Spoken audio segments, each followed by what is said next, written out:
Hi everybody, this is Shanan. Welcome back to Unique Arts. I'm wearing my Maori All Blacks jersey. Actually, I really like it. Won't really be talking about New Zealand today. I wanted to talk real quickly about Gauguin, Paul Gauguin, and some of his sculpture. When I say that, I mean really it's just his Polynesian sculpture. And it's something that I feel like he's not really all that known for. He's mostly known for Vision After the Sermon and the Yellow Christ. And those are great symbolist works, and he's obviously a key figure in post-impressionism. But I like to think that that's just like on the road to his pinnacle. I feel like towards the end of his career he gets even better, and he gets more towards that primitive aesthetic that he was really going for. That's largely because he makes it to Tahiti and such like that. And so his sculpture is mostly wood, as you might imagine. And so that's kind of because he wants to keep that primitive thing going, and that's what they do in the Polynesian Islands. Their sculpture is mostly wood carving, or tetoi, whaikoro, and mari. He did a number of wood carvings, and to be honest, most of them are kind of phallic, short, not that tall. And to be honest, a recurring theme is Hina. She's pretty much a personification of just womanhood, is almost what I want to say. I'm not exactly sure, to be honest, but it's essentially she's a goddess. She just represents kind of a power, but like a female power. She's always represented as a female.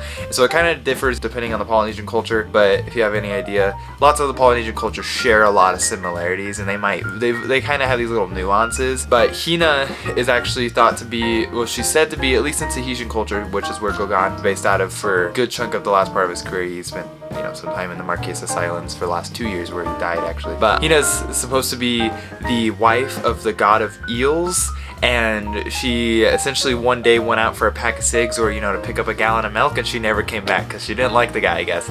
And so she kind of just wanders around trying to find a lover. No one wants to do it with it because he's like, well, I don't want to mess with this guy's wife, because then he might mess with me. But Maui ends up sleeping with her. I think Gauguin was kind of thinking of her as like a free-spirited woman, and Gauguin probably would think of himself as one that would be willing to sleep with her before she found Maui. So he has a sculpture. One's called Hina and Fatu. He has Hina with 2 attendants, but he also does some relief sculpture, relief wood carving really, like the head of Hina with 2 vivo players.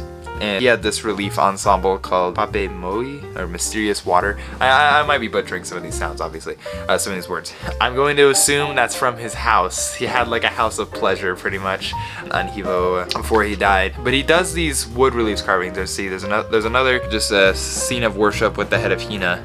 It's in profile. He focuses a lot on Hina, but the main idea is essentially he's trying to find this primitive aesthetic. So his aesthetic kind of stays the same in a way. If you look at his paintings, they are, like, although the subject matter is different, they're quite similar in style to lots of those paintings from Brittany and Pont-Aven in France, or even the ones in Martinique. But he really starts to dive into these other mediums, really. Essentially, he's trying to express more of that primitive nature, whether it's through printmaking, which he did a lot of, or it's through these sculptures. But I think the sculptures are lovely. I think they're really interesting. I think wood carving in general is really interesting.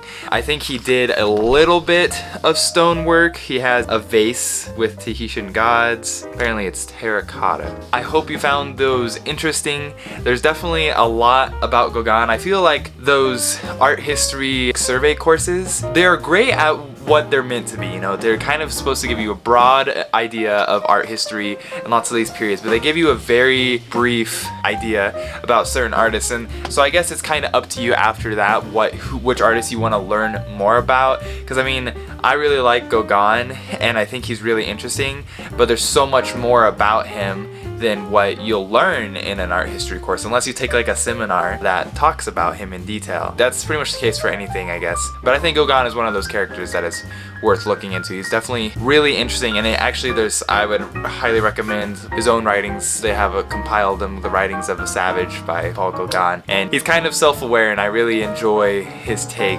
on himself. He considers himself a savage. That's why he calls it The Writings of a Savage. And I guess it's through these these sculptures, these wooden carvings, that he's really trying to achieve that savagery, essentially, that he admires, and then he just talks about it in his writings. Gauguin's super interesting. I hope you guys enjoyed that. That was just very brief. If you have any questions, let me know. Feel free to let me know if you corrections, especially if I mispronounced something, let me know. But this has been Shane with Unique Arts. Feel free to like and subscribe. Really appreciate it. See you next time.